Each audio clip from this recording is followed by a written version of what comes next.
Hello friends, welcome to শাশুড়ি বৌমা হেসেল। দেখো আমার ছাদের মধ্যে টবের মধ্যে এই ফুলটি ফুটেছে, কি সুন্দর না ফুলটি। আজ আমি তোমাদের সাথে পটল বাটার একটি রেসিপি শেয়ার করব। দেখো এখানে আমি কিছু পটল আঁচড়ে কুচি করে কেটে গ্যাসের মধ্যে বসিয়ে দিয়েছি। এটাকে আমি ভাপিয়ে নেব নুন দিয়ে।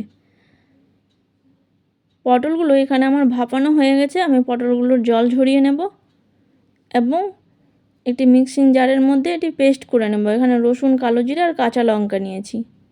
দেখো জারের মধ্যে আমি সেদ্ধ পটলগুলো দিয়ে দেব আর দেব সামান্য নুন আর অল্প একটু হলুদ গুঁড়ো। তারপর দেব 4টে রসুনের কোয়া,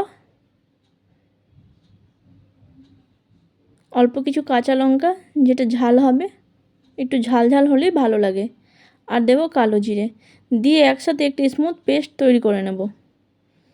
এরপর আমি গ্যাসের মধ্যে কড়াইটা গরম বসিয়ে দিয়েছি। তার মধ্যে আমি সর্ষের তেল দিয়ে দেব। এই রান্নায় আমি সর্ষের তেল ইউজ করছি।